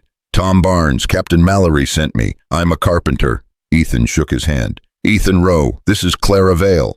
Barnes nodded to Clara, then looked at the house. "Heard you need rebuilding." "Everything needs rebuilding." "Well, that's what I do." Barnes walked toward the house, already assessing. "Foundation's good. Roof needs patching, but it'll hold. Windows, door, interior work. I can have you solid in 2 weeks." 2 weeks? Clara's voice was skeptical. "With help." Barnes looked at them. "You two know how to swing a hammer." "We'll learn," Ethan said. They did. Barnes was a patient teacher, showing them how to measure twice and cut once, how to read wood grain, how to make joints that would last. Ethan's hands, used to holding rifles and reins, learned new skills. Clara's strength made her a natural at the heavy work. The soldiers helped when they could, but most of their time went to building the outpost structures, barracks, a small armory, a stable, Two separate projects that would eventually become one place. A week in Barnes pulled Ethan aside. You and that girl, you two together. Ethan blinked. What? No. We're just partners. I know, I got eyes. Barnes smiled. But you look at her like she's worth fighting for, and she looks at you like you already did. Just wondering if either of you figured that out yet. It's not like that. She's been through hell. The last thing she needs is someone who sees her as human, someone who fought to save her. Yeah, real burden that must be. Barnes hammered a nail home.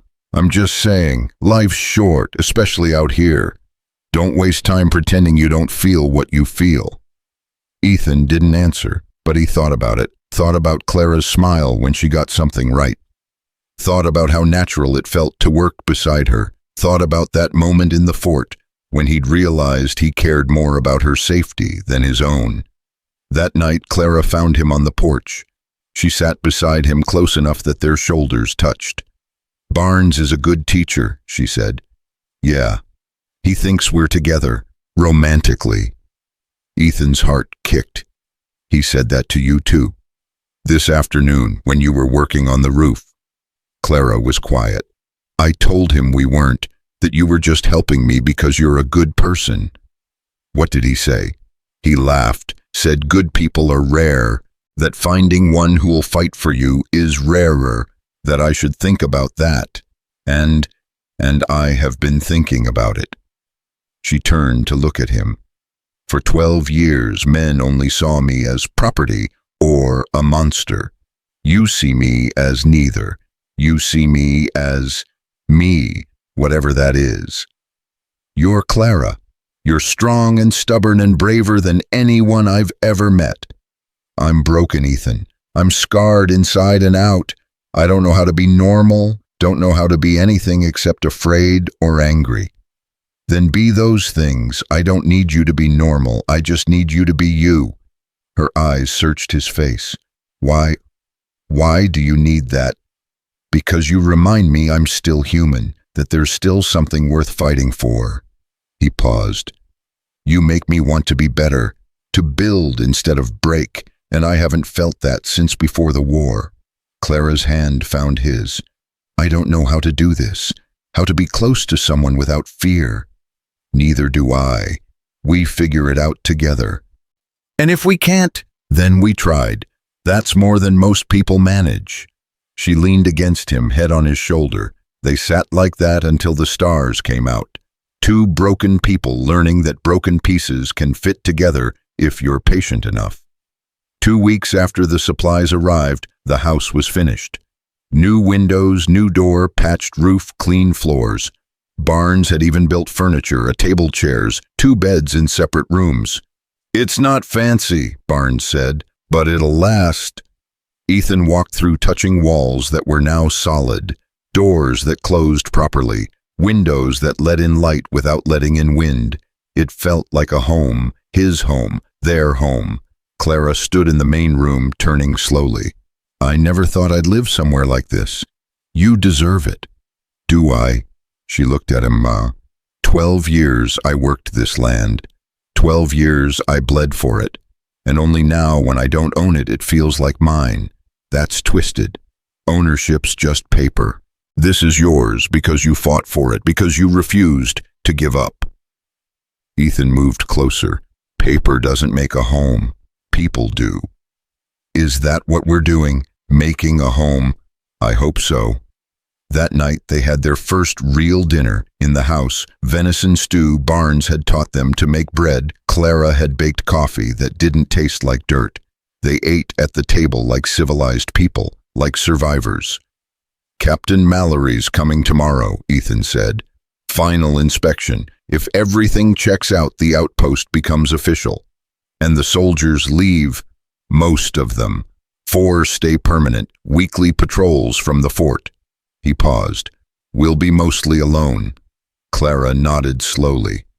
Good, I've had enough of crowds. The inspection went smoothly. Mallory walked through everything, making notes, asking questions. He seemed pleased. You've done well, he told Ethan. Better than I expected, honestly. Barnes did most of it. Barnes followed your vision. There's a difference. Mallory looked at Clara. And you, how are you managing?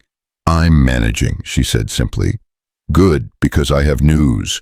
Mallory pulled out a paper. The territorial judge reviewed Marcus Boone's complaint, dismissed it with prejudice. Marcus is barred from filing any further claims related to this property. It's over. Ethan felt something release in his chest. Over? Legally, yes. Practically. Mallory shrugged. Marcus is a proud man. Proud men don't forget being beaten. Watch yourselves. We will. Mallory left with most of the soldiers. 4 remained young men eager to prove themselves. They set up in the new barracks and started patrol rotations. For the first time in months, Ethan and Clara were alone, really alone. They stood in the yard watching the dust settle from Mallory's departure. What now? Clara asked. Now we plant, now we build, now we live. Just like that, just like that. The first month was hard. They worked from sunup to sundown, planting crops, repairing fences, building structures. The soldiers helped when they could, but mostly stayed out of the way. Ethan's shoulder healed fully. Clara gained weight, her face filling out the hollows under her eyes, disappearing. She smiled more, laughed sometimes, slowly became someone who wasn't always waiting for the next blow. The second month, a family arrived from the fort. Settlers looking for work. Ethan hired them to help with the harvest. More people came. Word had spread about the army outpost, about the opportunities. Grafton was growing. One day, Mrs. Henderson appeared at the door. She looked older than Ethan remembered, more worn. Miss Vale, she said, may I speak with you? Clara's face went hard. What do you want? To apologize, properly. Mrs. Henderson twisted her hands. I knew what Cain was doing. We all knew. And we did nothing. We told ourselves it wasn't our business. That he had the right. She stopped, tears streaming. There's no excuse. I'm not asking forgiveness, just wanted you to know I'm sorry. Clara was quiet for a long moment. Then, you're right. There's no excuse. And I can't forgive you. Maybe someday, but not today. I understand. Mrs. Henderson turned to leave, then stopped. For what it's worth, I'm glad you survived. Glad you found someone who saw your worth. You deserve that. After she left, Clara stood on the porch, shaking. You okay? Ethan asked. No, but I will be. She looked at him. She's right, you know. I did find someone who saw my worth. I just didn't expect him to be you. Who did you expect? No one. I'd stopped expecting anything. She took his hand. But you showed up anyway. Cut me down, fought for me, built this with me. I'd do it again. I know, that's what scares me. Why? Because if something happens to you, I don't know if I can survive it. You've become... She struggled for words. You've become the reason I want to keep living, and that's terrifying. Ethan pulled her close. Then we keep each other alive. Deal. Deal. 6 months after they'd returned to the land, the first snow fell. Ethan and Clara stood in the yard watching it come down in fat white flakes. The house was warm behind them. The barn, rebuilt solid, sheltered their horses and 2 cows they'd bought from a settler. The fields were harvested supplies stored for winter. They were ready. We made it, Clara said quietly. Yeah, we did. I still can't believe it. Can't believe this is real. It's real. You're real. We're real. Ethan turned to her. And we're free. Clara looked at him. Snow caught in her hair, on her eyelashes. She was beautiful not in any conventional way, but in the way of someone who'd survived hell and came out stronger. I love you, she said suddenly. I don't know if I'm supposed to say that. Don't know if I'm doing this right. But I love you, and I needed you to know. Ethan's heart stopped, restarted. You're doing it perfect. Yeah. He cupped her face in his hands. I love you too. Have since I cut you down and you opened your eyes and refused to die. That's a weird time to fall in love. We're weird people. She laughed. It was bright and pure and the best sound Ethan had ever heard. Then she kissed him, tentative at first, then fierce, like she was claiming something she'd never thought she'd have. When they pulled apart, both breathing hard, Clara smiled. So what now? Now we go inside. We get warm. We make dinner. We live. Together, together. They walked inside, hand in hand. Behind them, snow covered the land, turning everything white and clean. New, a blank page waiting to be written. 3 years later, a wagon pulled up to the house. A family, mother, father, 3 kids. They looked worn, desperate, hopeful. Ethan walked out to meet them. Clara followed their 2-year-old daughter on her hip. "Help you?" Ethan asked. "Heard you might have work," the man said. "We're good workers, honest, just need a chance." Ethan looked at Clara. She nodded. "We've got work," Ethan said, "and a bunkhouse. It's not much, but it's warm and dry." The woman's eyes filled with tears. "Thank you. You don't know what this means." "I do," Clara said quietly. "I know exactly what it means." They helped the family settle in, fed them, gave them space to breathe. That night, after everyone was asleep, Ethan and Clara stood on the porch again. "You see that?" Clara said. "We're helping people now, building something good." "We are. Never thought I'd say this, but I'm grateful." She looked at him. "For everything. For you cutting me down, for fighting, for building this. I'm grateful too, for your stubbornness, for your strength, for you saying yes when I asked you to stay." Their daughter stirred inside. Clara smiled. "We should check on her." "In a minute." Ethan pulled Clara close, looking out at the land they'd bled for, the land they'd won. "I just want to stand here and remember." "Remember what?" "That some fights are worth winning, that some people are worth saving, that broken things can be made whole if you refuse to give up." Clara leaned against him. "We didn't give up." "No, we didn't." They stood in the darkness, 2 people who'd survived being hanged, hunted and broken, who'd built something beautiful from ashes and rage. The rope that had nearly killed Clara now hung in the barn, repurposed as a hoist for hay bales. Every day she saw it and remembered she'd been bound, but she'd gotten free. She'd been left to die, but she'd chosen to live. And Ethan, who'd spent $300 on peace and found war instead, had discovered something better than either. He'd found purpose. He'd found love. He'd found that redemption wasn't about forgetting the past, but about building a future worthy of those who didn't survive. Together they'd turned a place of death into a place of life, a curse into a blessing, a noose into a bond that nothing could break.